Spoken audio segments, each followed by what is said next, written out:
Kaya nami-miss ko sa Erap eh. Ganyan, pag yung andun kami kila Erap, no? Sarap ng lechon.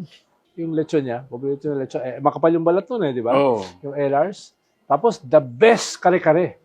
The best kare-kare. Sa bahay ni Erap. The best puchero. Tapos siya mismo, tinitikman ah. niya.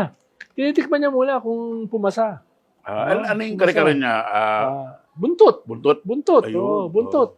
May tuwalya. Ang sarap. May tuwalya. Ayun. Pero, ang sarap nung pan. Tapos Tsaka yung malapot puchero yung- niya, yung beef. Malapot yung peanut sauce. Malapot na malapot. Ayun, oh. Malapot na malapot. Oh. Diba? Yung talagang, nung mga bata kami, pinaghirapan namin, dinudurog namin yung bigas.